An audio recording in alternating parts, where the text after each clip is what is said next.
Are we looking at the very geographical showcase, or are we looking at India, where small sections of the country are being faced neglection and gaps of less infrastructure? And again, youth, as a student, let me again remind you of a student from DU who has more than 50 plus certificates, but still she is facing unemployment, not only job but also internship. So it is a disheartening step, ladies and gentlemen. I think our respected government has to realize that not only skill development but also to bring, and I believe that we should also build capital, but also we should also look at building a more successful Viksit Bharat 2047, and not only to market India's image. And I respectfully urge the House to choose reason over authority. Jai Hind. Thank you. Honorable Speaker, Madam, I rise to move the Viksit Bharat Kaushal Kranti Adhiniyam 2026 to be taken into consideration by this august House. Madam, Article 21 of our Constitution guarantees life with dignity, but dignity without skill is destitution. Article 15, subclause 3 empowers us to make special provisions for women. Article 41 directs the state to secure the rights to work and education, and today this bill fulfills all the three of them simultaneously. Madam, the crisis here is real. Only 5.4% of India's workforce has received formal skill training against 96% in South Korea, 75% in Germany, and 65 crore youth of India under the age of 35 is sitting at the world's largest demographic dividend. And madam, a dividend that is not cash becomes debt. So our bill presents some transformative features. 10,000 national skill centers across every district with mandatory 30% women enrollment by Article 15, subsection 3, where under Vishakha versus State of Rajasthan, 1997, every center is POSH compliant, fresh equipped and safe. Mandatory apprenticeship reform under Apprentice Act 1961 as amended in 2014, and there, every institution with 50 plus employees will have 20% women apprentices and 10% reservation for SC, ST, OBC, a national skill certification aligned to NSQF level 1 through A, globally portable under bilateral skill arguments. A fifth skill GDP index, every state ranked annually under the doctrine of positive obligation established in Maneka Gandhi versus the Union of India 1978. Madam, the financial architecture is very clear in front of you.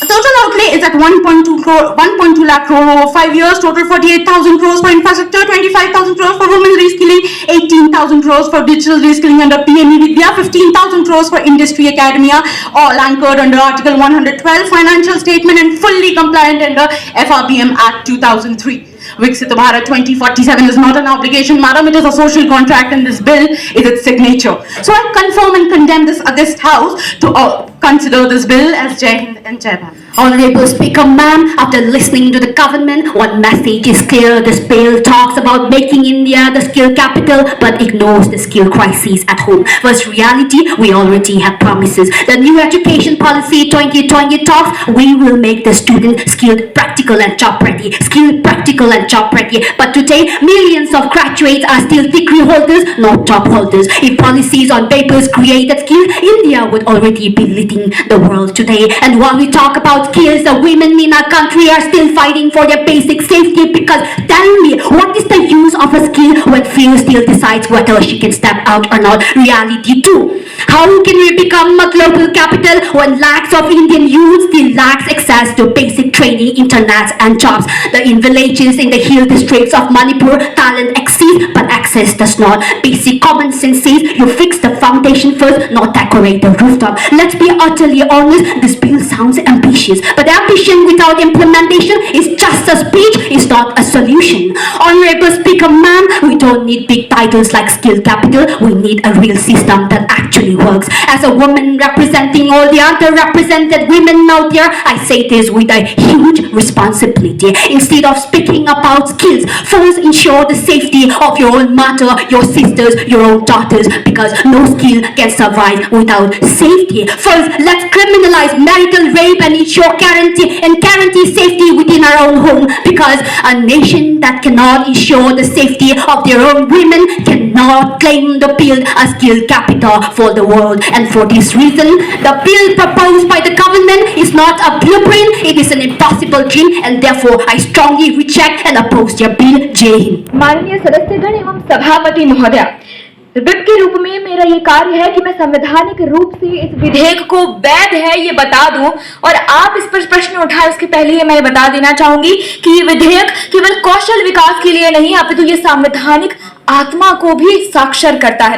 महिला सशक्तिकरण के लिए अनुच्छेद 14 समानता, अनुच्छेद 15 clause 3 महिलाओं के लिए विशेष प्रावधान, साथ ही अनुच्छेद 14 गरिमापूर्ण जीवन का अधिकार, अनुच्छेद 39 क्लॉज डी समान कार्य के लिए समान वेतन सुनिश्चित करता है, साथ ही अनुच्छेद 42 सुरक्षित कार्य परिस्थितियों और मातृत्व लाभ भी देता है, साथ ही अनुच्छेद 46 कमजोर वर्गों के लिए उत्थान करने का बढ़ावा भी देता है। शिक्षा और कौशल विकास के लिए अनुच्छेद 21A शिक्षा को मौलिक अधिकार बताता है, अनुच्छेद 48 सामाजिक न्याय की स्थापना का लक्ष्य देता है, और अनुच्छेद 46 वंचित वर्गों के लिए रिजर्वेशन बनाने के बारे में भी बात करता है। वित्तीय समावेशन की ओर देखा जाए तो ये विधेयक FRBM एक्ट के अंतर्गत सारे संसाधनों को उपलब्ध करवाता है। साथ ही ये डॉक्ट्रिन ऑफ हार्मोनियस कंस्ट्रक्शन के प्रोविजंस को भी फॉलो करता है, जो कि है राष्ट्रीय शिक्षा नीति 2020, skill India mission, stand up India, प्रधानमंत्री कौशल विकास योजना, PM मुद्रा योजना, राष्ट्रीय कौशल विकास निगम, साथ ही अप्रेंटिसशिप अधिनियम 1961 अमेंडेड। इसलिए मैं कहना चाहूंगी, जब ये हमें सपना कहते हैं हमारे विधेयक को, तो उससे पूर्व उन्हें पहले इस विधेयक को पढ़ लेना चाहिए। ये विधेयक भारत को नौकरी मांगने वाला नहीं, नौकरी देने वाला बताता है। साथ ही विपक्षी दल ने ये कहा कि हम अनएम्प्लॉयमेंट रेट्स को इग्नोर करते हैं, पर ये स्किल की विधेयक हमें बताता है कि NSSO की रिपोर्ट ने कहा कि पहले अनएम्प्लॉयमेंट रेट 2.2% हुआ करता था, लेकिन PLFS की रिपोर्ट बताती है कि आज अनएम्प्लॉयमेंट रेट 4.1% से कम हो चुका है। तो किस बेसिस पर कहना चाहते हैं कि ये विधेयक इन्हें केटर नहीं करता है? Well, I have thousands of certificates left in my cupboard, Speaker Ma'am. I still doubt whether I'll get jobs or not. Respected Speaker Ma'am and the members of Houses, as my Prime Minister and President have talked about the youth in India, more than 60%, that is 66 to 67% of the youth in India are still questioning whether they will get jobs or not like me. Speaker Ma'am, in this condition, let me bring the ground reality check about number 1, NEP 2020, which focuses about the vocational training, and number 2 is about the Agnipath scheme. Yes, the Agniveers. Well, according to the NEP 2020, there are lots of problems. Number 1 is about the South. Yes, the South India, about the language varieties, language differences. It's also one of the problem. And number 2 is about the Northeast India. The non-inclusions about the chapters of Northeast India in NEP 2020, and we are dreaming about the vocational training in India, the skillful development in India. Well, Speaker Ma'am, let me also say that there are lack of resources, infrastructures, communications, as well as trainers in India, for which, according to the economic survey reports, it says that according to the 2025 to 2026 reports, it says that 4.9 to 510 of the percentage of the youth are only trained formally. And number 2 is about the Agniveer schemes. It guarantees that the youths in India, that means there will be Army, Navy, and Air Force will have to train for 4 years. But the question is, after the 4 years, what will they do? Where will they go? Whether they will get jobs or not, or whether they will have to go for the higher studies. Well, to this, I know that my government cannot answer this. To this, I would also want to present one bill, Speaker Ma'am, that please implement it without any corruption. Please. The bill is National Skills Employment Guarantee Bill of 2026. The bill is to implement Clause 1, internship with financial assistance should be mandatory in all academic institutions and universities. And Clause 2, work portals should be provided by the government for certified interns. And Clause 3 talks about the government should establish many public sector companies and industries. Then only we can go for the Viksit Bharat. Jai Hind, Jai Bharat. You had and we got it till 5.1%, and in next 5 years we will increase it. Madam, learn the skills, learn the numbers before you counterject. My dear President, I'm talking about the Viksit Bharat that you have introduced. The Viksit Bharat introduces Not our government. The Viksit Bharat that you have introduced. And talking about the rural employment. In India, we still have the high rate of unemployment of the youth. And we have introduced the very bill here with amounts, value. What about the infrastructures? Okay, let me speak the fact. In Northeast India, we still do not have the road connectivity. I still have to fly by the flight. And the very Madam Speaker, I would like your indulgence.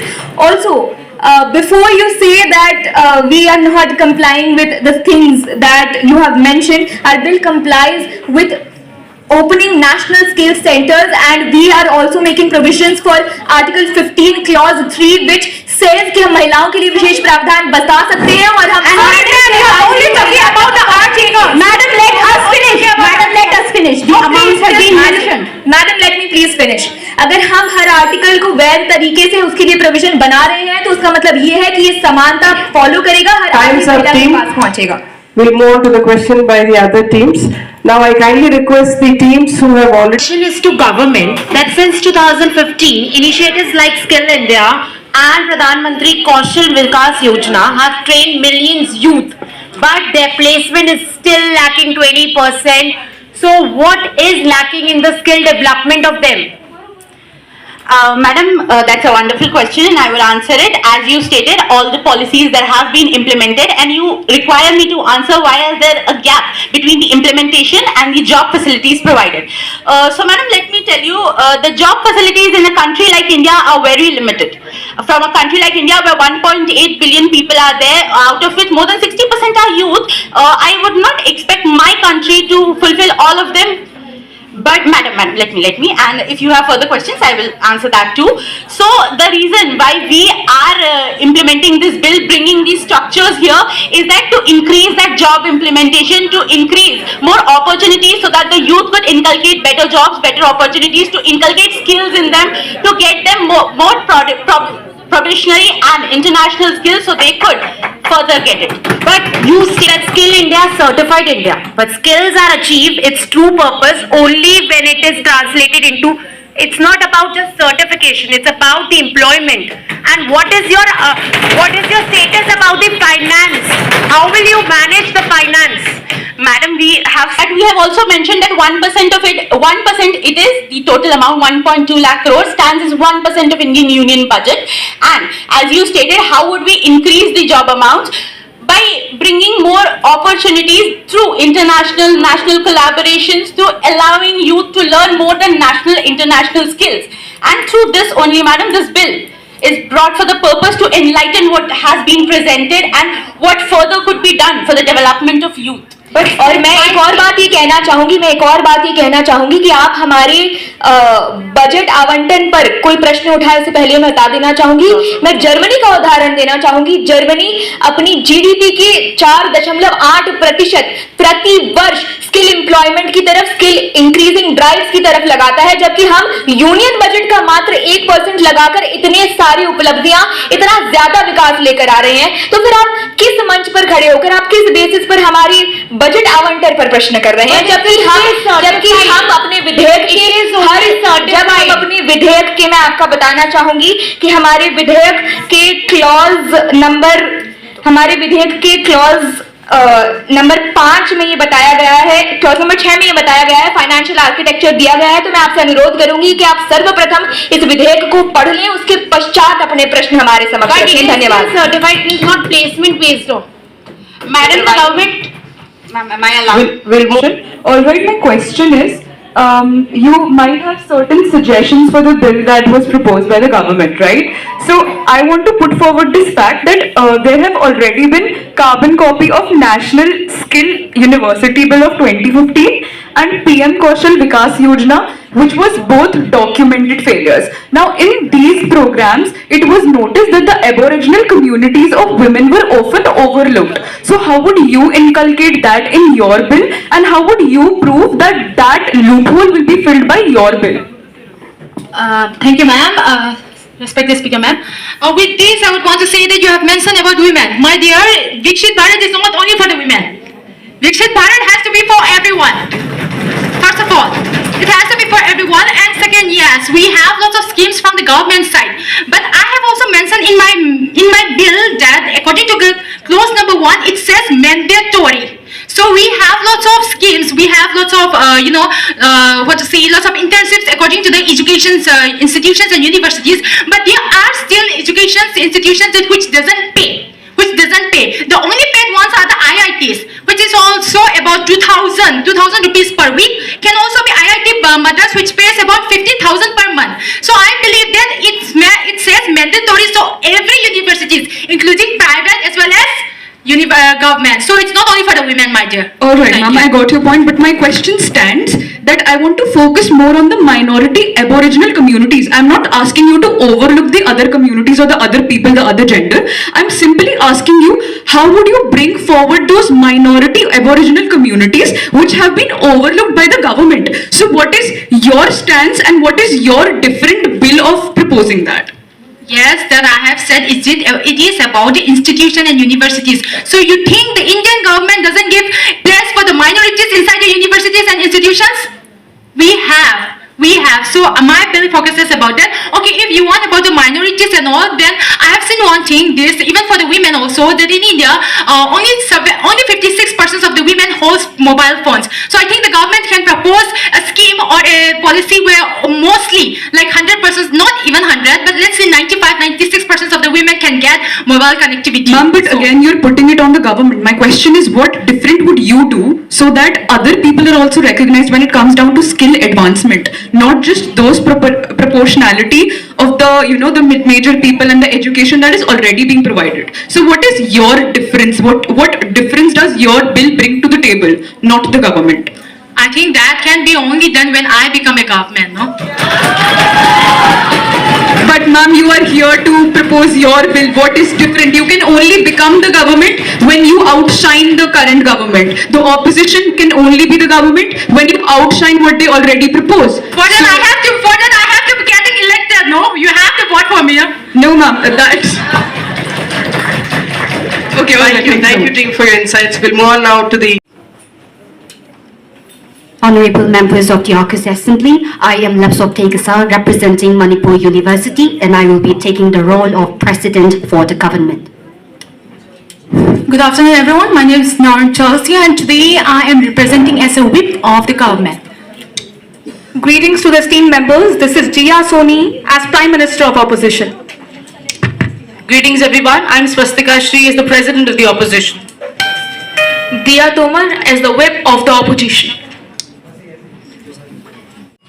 Honorable Speaker, ma'am, and respected members of the Parliament, I rise today as the Prime Minister to support the presented bill. Well, we all know that in this generation we have development across the globe, and in India, in our nation, from UPI to AI, we have this involvement of digital literacy and also the importance of AI. So in a nation racing towards a digital future, we have the real question is whether cyber threats exist, and it is whether we are prepared to defeat the danger elements. So I think our government is already ready, and I rise today to introduce the AI Safeguard Bill 2026 for Viksit Bharat 2047 bill that recognizes a simple reality. A developed India cannot exist without a secure digital India. And our nation is leading digital revolution from UPI to AI, as I've mentioned before. It becomes a responsibility to ensure that this progress is secure, protected, and future ready. And through this AI Safeguard Bill 2026 that we are introducing, this government ensures strict legal action against cyber stalking, online abuse, and defaming exploitation, and fast-track privilege, and also dedicated cyber safety. And I urge this House to choose protections, progress, and future-ready and future-secured nation. So I request this House to be more like it and support the statement. Thank you. नफरत बुरी है, ना पालो इसे, दिल में खलिस है, मिटा लो इसे, ना तेरा ना मेरा ना इसका ना उसका, अरे ये हम सबका वतन है, बचा लो इसे। महोदय, शुरुआत करना चाहूंगी कि इन्होंने विकसित भारत 2047 लाने के सपने का प्रावधान दिया, तो मैं इनसे पूछना चाहूंगी कि महोदय, डीपीडीपी यानी कि digital personal data protection act 2025-26 के तहत नेशनल सिक्योरिटी के नाम पर डेटा यूज करने की इन्होंने असीमित छूट दे दी, इसलिए उसका क्या जवाब देना चाहेंगे? क्यों? क्योंकि डाटा ब्रीचिंग की जो रिपोर्ट है वो कहती है कि डाटा ब्रीचिंग बेसिकली 25% तक बढ़ चुका है, तो ये उसका क्या जवाब देंगे? महोदय, दूसरी बात मैं कहना चाहूंगी कि 2026 की शुरुआत में एआई असिस्टेड फिशिंग 1265% तक का बढ़ावा देखा गया, सरकार उसका क्या जवाब देना चाहेगी? महोदय, तीसरी बात मैं करना चाहूंगी कि 2026 के आंकड़ों के अनुसार भारत को 10 लाख अतिरिक्त साइबर सुरक्षा पेशवारों की जरूरत है, पर हमारे पास केवल 2 लाख ही प्रशिक्षित लोग हैं, सरकार उसका क्या करेगी? इस बिल में उसका प्रावधान दीजिए। 2025 में अकेले साइबर धोखाधड़ी से भारत को 1.2 करोड़ लाख का नुकसान हुआ, सरकार उसका क्या करेगी? महोदय, चौथी बात मैं कहना चाहूंगी कि बजट 2026-27 में साइबर सुरक्षा के तहत लगभग 790 करोड़ आवंटित किए गए। हमें इसमें 2069 करोड़ की CRT को मिला, जहां पिछले साल डिजिटल फ्रॉड से देश को 34,000 करोड़ से ज्यादा का नुकसान हुआ, वहां केवल 790 करोड़ का बजट ऊंट के मुंह में जीरे के समान है। सरकार उसका क्या जवाब देना चाहेगी? महोदय, इसलिए मैं कहती हूं कि हम बात करते हैं भारत को बुलंद बनाने की, प्रचंड बनाने की, अखंड बनाने की, और ये विकसित भारत के नाम पर सिर्फ भारत का विनाश कर रहे हैं। बहुत बहुत धन्यवाद। Honorable Speaker Ma'am and respected members of the AUKUS family, today I rise to present the AI Safeguard Bill 2026 for Viksit Bharat 2026. One thing is clear in this AUKUS assembly today, that crime is not only happening in the street, it is also happening in our phones. Every apps, every platforms on the internet, it has been algorithmized and it runs on AI. Even this year, the biggest festival of AI happens in India under the visionary leadership of our Prime Minister. If India wants to march towards Viksit Bharat 2047, it should start with digital empowerment. So, to propose this bill, we would like to propose 3 clauses. Clause number 1, strengthening cybercrime systems under the Information Technology Act 2000, which includes fast-track complaint systems and AI-based track crimes. Clause number 2, protection of women and vulnerable users, especially those uneducated ones. Clause number 3, awareness and access. In rural areas where digital access is very limited, there are many people who are not able to distinguish AI-generated contents. Therefore, awareness must be provided at the grassroots level.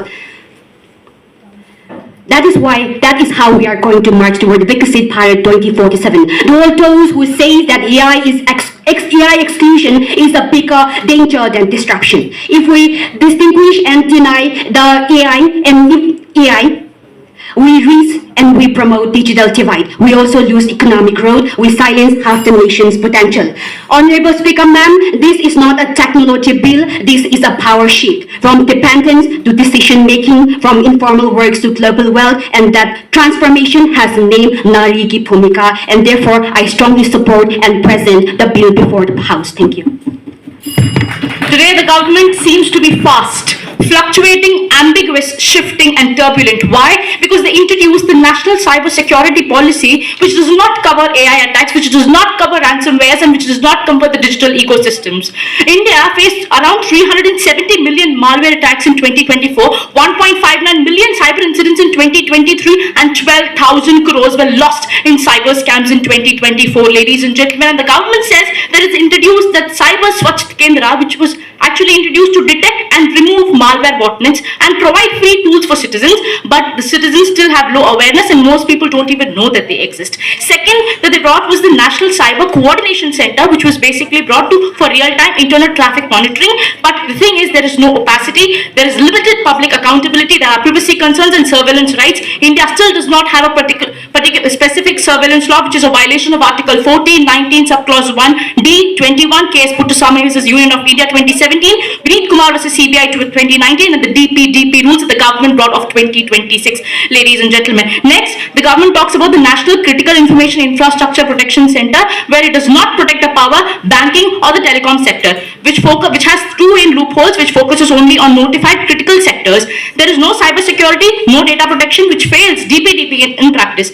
DPDP that the government introduced ensures consent and data minimization, but does not talk about digital सुरक्षा एवं cyber circle अधिनियम को आवाज देते हुआ कोई भी ऐसा सख्त कानून नहीं है।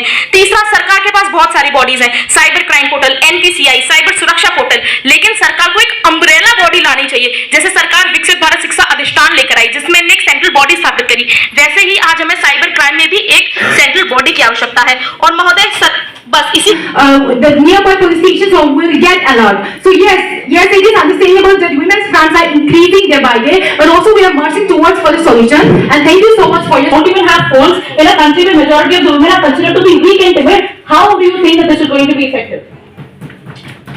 Which is why we are having lots of schemes and programs for the awareness programs. It is very impossible to have billions and billions of populations in India that every awareness programs reach each and every section. But yes, we have grassroots levels, we have Panchayati Raj and all, so that it can reach each and every section. So this is the awareness program. Let's talk some facts instead of rhetoric. What are the empirical data that you can produce that you have that can make women, first of all, eligible for all of these things, and how are you going to bring the AI Act? What are the standards and mechanisms that you're going to use in order to bring it? And how do you think that this is going to be effective? Please. To that questions, I would want to say that 15 millions of the women are leading towards the enterprises. That means 15 millions of the women are still getting awareness of that. महोदय, मैं सरकार से पूछना चाहूंगी, सरकार ने अपनी ही Lok Sabha instar question number 564 में बोला है कि डेटा ब्रीच ने 10,000 लोगों को मौत के मुंह उतार दिया। तो सरकार सबसे पहले डिजिटल अरेस्ट, जो कि आज की एआई की जनरेशन को देखते हुए एक बहुत महत्वपूर्ण मुद्दा है, डिजिटल अरेस्ट के लिए आपकी सरकार ने एक भी नीति नहीं लाई है, उस पर आप क्या सॉल्यूशंस देते हैं? डिजिटल अरेस्ट को देखते हुए क्या क्या सॉल्यूशंस हैं या रिकमेंडेशंस हैं जो आप इस सदन में पारित करना चाहेंगे? That is what we have already answered in the clause 2. That we have already answered in the clause 2 that whatever the situation arises, that if that is being tackled by the police and all, then of course we'll go for the arrest. We'll open up for the audience to raise your questions, and we'll go as per. सरकार से है कि जब AIIMS Delhi cyber attack 2022 हुआ, जब colonial pattern network cyber attack 2021 हुआ, और जब आप ही की सरकार में आधार डेटा हमारा चोरी हो रहा है, साइबर अटैक हो रहे हैं, तो हम एज आम जनता हम कैसे मान लें कि आप नई जो सत्ता ला रहे हैं, जब नया विधेयक ला रहे हैं, उसमें हम सभी का डेटा सुरक्षित भी रहेगा? और आज के दौर में जब यूपीआई स्कैम्स हो रहे हैं, बैंक फ्रॉड हो रहे हैं, कई लाखों लोगों के आधार डेटा चोरी हो रहे हैं और हमारे बैंक से पैसे भी जा रहे हैं, तो आपका ये विधेयक किस प्रकार से हमारे डेटा को सुरक्षित करेगा? कृपया इस पर प्रकाश डालें। For the questions, for that we have already said, our government have already said that we are not bringing up anything which is new, but according to the current problems, we are amending the bill. So we are not replacing anything, but we are strengthening the bills. That's why we have already said in the clause 1 that we are going to strengthen all the problems with regards to the cyber crimes. And I also believe that when you said most, it's not every one of the Indian citizens. And also as a supplement, I think documents and stuff, and we should not make it free to the world that it can be cheated easily. So we are responsible to keep our documents secure and safe. So I think that would be it. लेकिन हम तो हमारी सुरक्षा में जो ये AIIMS Delhi में data चोरी हुआ, लेकिन आपकी तरह ही हुआ, तो आप ऐसा कौन सा दावा करते हैं कि आपकी तरफ से हमारा डेटा आपकी सरकार से कोई चोरी ना हो, हमारा साइबर सिक्योरिटी रहे? If you would want to suggest any solution for that, our government will accept it. For your question. We are here for the public, so we accept all of your suggestions. Thank you. Honorable House, this is Vishaka Parik from Gujarat Technological University. So my question here is for the opposition, that today when a woman books a Rapido, her private phone number is instantly handed over to a stranger. This digital web which we are continuously stuck in has made her vulnerable to stalking and harassment long after the right ends. But this bill as talks about identity masking. By opposing this, is the opposition saying that a woman's right to reach home safely is less important than a tech company's right to save money on data masking technology? इसीलिए हमारी सरकार Bharat digital सुरक्षा एवं cyber संकल्प अधिनियम 2026 लेकर आई, क्योंकि ये सरकार जो डीपीडीपी एक्ट लेकर आई थी वो खुद ही एंड टू एंड इंक्रिप्शन को कम करता है। तो इस विधेयक में हमारी सरकार ने एंड टू एंड इंक्रिप्शन की बात की है। दूसरा, हमारी सरकार ने महिलाओं की समस्या को देखते हुए एक प्रॉपर ग्रीवियंस रिड्रेसल मैकेनिज्म की बात की है। तीसरा, हमारी सरकार ने एक इंडिपेंडेंट बोर्ड को स्थापित करने की बात की है, क्योंकि अगर आप देखेंगे भारत में अगर हम स्कैम्स को भी देखें तो 2G scam, Bofors scam, 3G scam, spectrum scam जैसे बड़े बड़े स्कैम हो चुके हैं। उसके लिए भारत को आवश्यकता है कि इंडिपेंडेंट बॉडी की जो बिना सेंट्रल के दबाव के काम करे, जिसमें चीफ जस्टिस भी हो, जिसमें लीडर ऑफ अपोजिशन भी हो और आपके जैसे समझदार लोगों की भी हमें आवश्यकता है। बहुत बहुत धन्यवाद।